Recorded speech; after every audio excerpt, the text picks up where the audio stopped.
అది ఒక చిన్న గ్రామం. అక్కడ క్రిస్మస్ సంబరాలు జరుగుతున్నాయి. అదే గ్రామంలో జెస్సీ అనే ఒక చిన్న అమ్మాయి ఉండేది.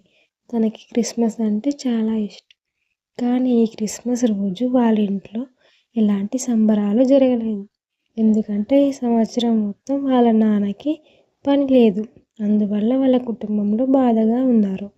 జెస్సీ క్రిస్మస్ రోజున రాత్రి చర్చికి బయలుదేరింది. అక్కడ ఒక ముసలమ్మ వణుకుతో కనిపించింది. అప్పుడు జెస్సీ తన దగ్గర ఉన్న దుప్పట ముసలమ్మకు కప్పింది. అదే రోజు రాత్రి ఆ ముసలమ్మని జెస్సీ వాళ్ళ ఇంటికి తీసుకెళ్ళింది. అప్పుడు ఆ ముసలమ్మ జెస్సీకి తన బ్లెస్సింగ్స్ ఇచ్చింది. అదే రోజు రాత్రి వాళ్ళ డాడీకి ఒక ఫోన్ కాల్ వచ్చింది. అదేంటంటే వాళ్ళ నాన్నకి ఆ రోజు ఉద్యోగం దొరికింది. వాళ్ళంతా సంబరపడ్డారు.